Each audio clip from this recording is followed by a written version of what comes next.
With the game starting, the trade rumors have ramped up, and we got a lot to talk about with players like Timothy Liljegren, Kirill Kaprizov, Cam Fowler, and a lot more. So make sure you watch till the end as we cover everything that's gone on in the NHL over the last week and all the trade rumors going forward, and hit that subscribe button if you're new for more hockey content just like this all throughout the year. Now, the first player I wanted to talk about here was a situation that's actually been brewing for a while between the Toronto Maple Leafs and Timothy Liljegren, and it was one of the first things talked about in Elliot Friedman's recent 32 Thoughts, saying that it sounds like Toronto is working to find a landing spot for Liljegren. He's down the depth chart, and it's not a situation anyone is happy with.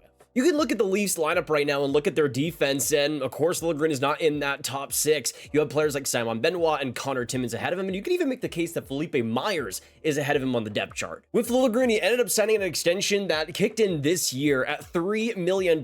He signed for this year and next, and what's interesting about this is that he signed that deal, but this preseason was so bad for him that the Leafs just cut their losses and aren't starting him in the NHL this year. And it went from Liljegren being the case of a top 4 D for the Leafs for the future, still this young up-and-coming D, to a guy that might eventually get dealt as soon as this month. Which is honestly quite unfortunate because in his early days with the Leafs, he had some pretty good defensive seasons, but I would say last year is where we started to see him transition into more of an offensive puck possession style. And you can see in 55 games last season, he got 3 goals, 20 assists for 23 points, a career high, at least for the games played, getting close to that 2022 level. But his preseason was so bad that I don't blame the Leafs for not having him in the lineup. It was just so horrendous, and he didn't really look like he belonged with that Leafs club, belonged in the NHL anymore, which was a complete 180 from what we've seen before. But now this right shot 25-year-old Swedish D is on the market, and I think there could be quite a few teams here that are going to be interested. I think Liljegren is suffering from a bit of an identity crisis right now in his career, but I still think he can be a valuable defenseman and could be up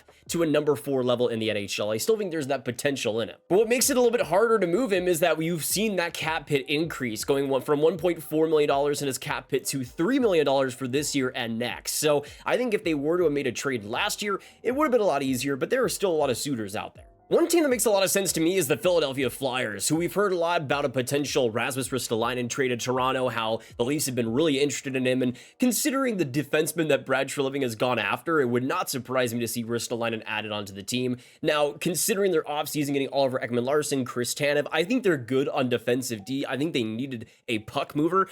Sean Walker from this last offseason would have been a perfect fit in my opinion. So I don't know if they're still going to go that route, but with Treliving's love of big defensive D, Ristolainen for a Liljegren kind of swap would be pretty fascinating, especially since we've seen Philly not afraid, even with Tortorella, to go after high-paced players trying to add some offense. In Liljegren's case, I think he could find himself in Philly, and as a right D could be pretty solid eventually, starting out on that third pair. And maybe if the Leafs want to go after a forward instead, Scott Laughton is somebody that we've heard as well has been linked around Toronto and a bunch of other teams as well as this physical, intense grinder. He's been that way for a long time now, and has seen his offense get better and better over the years. Last year was a little bit of a step back, but I still think Laughton would be an incredibly valuable piece for a lot of teams out there, and another team like the Leafs that I think would want to add that size. Another team that I thought would have been interesting is Vancouver, at least if they hadn't made their off-season deals this last summer. You add on Vincent Desharnais and Derek Forbort, 2 physical bottom pair D. In Desharnais' case, not the greatest start to his Canucks season, pretty brutal game versus Calgary, but I think Liljegren could be really interesting on that Canucks offense, would give them another puck mover inside that top 6, but considering how much they've already cemented themselves with Forbort and Desharnais for this year, I see it as unlikely they'll bring in another cap hit. St. Louis is another one that I think is pretty interesting considering how much they've tried to rejuvenate that defense. Even with all the no move clauses there, they're trying to make changes, and maybe this is the situation where we finally see the Parayko to the Leafs trade that has been fabled for what seems like a decade now. But I think it would fit pretty well if St. Louis is trying to retool that defense, and you could pretty instantly put him in Parayko's spot. Maybe you have Falk instead higher in the lineup, who knows? But I think for St. Louis, already going after Broberg, having Perunovic also on the roster, they're trying to get younger, and Liljegren accomplishes that. And the last team I want to mention is my favorite team in the Dallas Stars. I think there could be a pretty natural fit here as Liljegren potentially as a bottom pair D there instead of Nils Lundkvist, who just hasn't worked out in his overall game with the Stars yet. Though, even though I see it most likely being just a cap dump and maybe a forward going back to the Leafs, if they want to take Ilya Lyubushkin back, I won't be opposed. Now let's move on here and talk about the Kirill Kaprizov situation, one that I think is just so interesting because you see with Elliot Friedman talking about it, Minnesota is on notice and knows it. As owner Craig Leopold said about Kaprizov, nobody will offer more money than us or longer, so all we have to do is prove to him that we want to win. He can't extend until July 1st when Parise and Suter's buyout penalty drops from $14 million to $1 million. A chunk of that would go to Kaprizov, but the Wild gain flexibility they don't have now. Even better will be wins. Nothing solves problems more than wins. I didn't end up making a dedicated video on it, but the Kirill Kaprizov rumors a few weeks ago were fascinating because we heard that Kaprizov was going to be asking for the absolute limit, and we also heard that Chicago had a lot of interest in him, not necessarily now, but if he were to become a free agent. I don't think there's any case where Minnesota ends up letting him go because he is so pivotal to that franchise's success, but anything can happen as the Wild's future is in flux. I see them missing the playoffs this next year,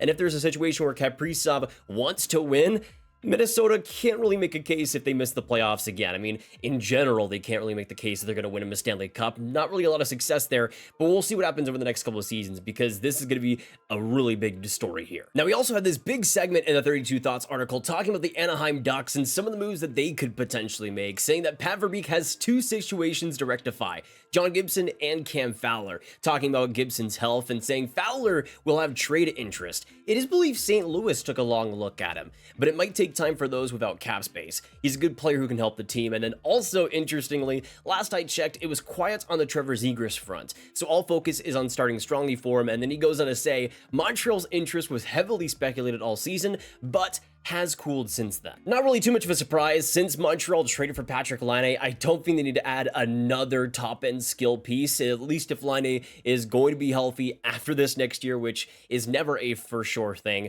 But in Zegras' case, he was also injured last season, so you can never be quite sure. I think for the Habs, though, they're done going after these big fishes, at least for now. We'll have to wait and see, but adding Demidov, adding Hage, adding Laine, I think they'll be okay. One thing that I do want to talk about more, though, is the Cam Fowler trade interest, because he's somebody that's also been all over the place over the last few weeks, been somebody that has been speculated could be going away from Anaheim. St. Louis, though, I think makes a lot of sense. I could see a situation, especially where if St. Louis has middling success by the new year, that they can make a big splash going after Fowler, especially when you look at that defense. To me, it's going to be one of the weaknesses of this team this year, and Fowler, even though he's not in the prime of his career anymore, can still have value. The good news, too, is that with how that contract has aged, it's not quite at the level where it is an astronomical commitment. When you see the cap, it's still pretty high at $6.5 million, but considering the minutes that he can eat, that can't be something that teams would be fine taking on. But then you look at the term, where a few years ago, it might have been insane for a team to take it on, but you have this year and next at 6.5, which really isn't all too bad, especially for a team like St. Louis. They have much worse on that defense. We've heard people inside that St. Louis organization, Robert Thomas, saying that it is a make or break year for them, how they can't miss the playoffs again. It seems like St. Louis is kind of in that weird no man's land, but they're still serious about winning. They're still serious about making the playoffs, and Fowler, I think, would definitely increase their chances. I think they should be going in a more retooling direction personally, and I think Liljegren would be an interesting add, but if they are trying to win now, Fowler is the much more obvious choice. You also look at the cap situation for St. Louis, and right now they have $6.1 million to work with, so as long as they offload a smaller deal, they could pretty easily make that contract work, at least for this season. And if they are serious about winning, I don't think it would really cost them too much either. Fowler's value, I don't think, is nearly what it was maybe 10 or so years ago, but he still can't be valuable for this Blues team, and we'll see if they actually are able to make a deal happen here. One other part I wanted to touch on was this part by Elliot Friedman saying the other interesting UFAs where it seems pretty quiet on the contract front. He mentions Brock Nelson of the New York Islanders and Shea Theodore of the Vegas Golden Knights. Now, Brock Nelson is pretty surprising, Shea Theodore less so, but these two guys could be quality UFAs this next year. Now, seeing the contract negotiations between Vegas and Theodore not being there isn't much of a surprise, considering how many free agents Vegas is going to need to sign this next year. Their cap future is kind of in flux. Now, if the Knights still have about $25 million in cap space for this offseason, unless they were to trade for somebody with a longer-term deal, and they have a lot to sign here. You have the goaltending in both Adin Hill and Samsonov, who are both coming off their deals, and then you also got that defense, and it's not just Shea Theodore, you also got Braden McNabb. You also got Nick Hague, who I think will also command a pretty big raise. I think it's understandable that the Knights are kind of hesitant to make a deal happen yet. I do think they'd be able to fit it all, but it just depends on what they want to go for. Do they want to add more to that forward group? Do they want to add a beefier goaltending tandem? Those questions will have to be answered before they sign Theodore. If they want to run back that defense, they pretty easily could, but they have to commit to it and really accept the losses throughout the rest of the roster like they have this last year. I absolutely adore Shea Theodore, though. He has been so instrumental in Vegas being this contender for so long now. I mean, you can see he's been there for already, what is it, 7 years? Seven years. This is going to be his 8th year in Vegas. Jeez Louise. But you can see there's the production, the consistency there. There has been some health issues, especially over the past couple of years, his high being 55 games in 2023. But he's somebody that when he is playing can still be a great offensive piece, a quarterback on the power play, a puck mover. And I think for a lot of teams, especially since he's not too old either at 29 years old, there's going to be a lot of interest. I don't see a trade deadline deal or anything happening, but he would definitely be one of the top UFAs pretty instantly. Brock Nelson, on the other hand, is going to be a fascinating story because he's going to get a pretty healthy upgrade in his AAV. You can see he's been making $6 million for the last 6 seasons, a pretty fantastic contract looking back. You can see over the last 3 seasons, his low in goals is 34. He has been a consistent goal scoring machine for the Islanders, a team that has badly needed his offense. He has pretty much always been there on a consistent rate for the Isles and deserves his flowers.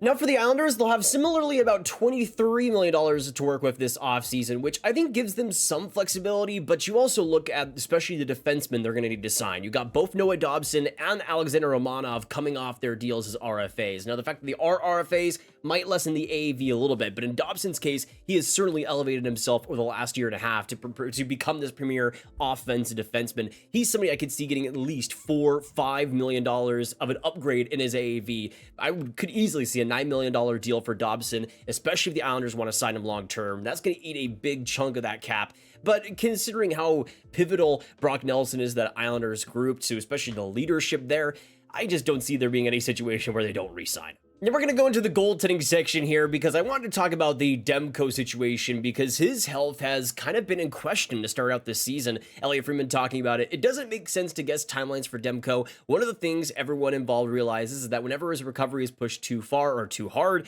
it doesn't work. The Lou Lamoriello rule, if you have time, use it. It's the beginning of the season. They have time. Lankinen and Shelovs are strong enough to stabilize things. If the Canucks can't survive in the short term of those two, they aren't as good as I think they are. And that is true. We saw that really crazy Calgary and Vancouver game. I don't think it was on Shelovs, the performance and Calgary's win in that one. The defense really ended up failing Vancouver. But I think in the situation like this, with how important Demko was last year during the regular season, his health is paramount. I mean, they cannot afford to have Demko out for the long term, even for the first couple months of the season. Even though the Pacific, I think, is fairly weak and Vancouver should still get there, even with Shelovs, even with Lankinen, on paper, you can never quite guarantee things. And Demko is somebody that, again, just has these constant injuries that you have to worry about, which sucks because when he is playing, he's absolutely one of the best goaltenders out there. And now the last player I want to talk about here is Igor Shesterkin. We made a video about a week ago talking about the contract negotiations, his high asking price, and we got even more details here about a potential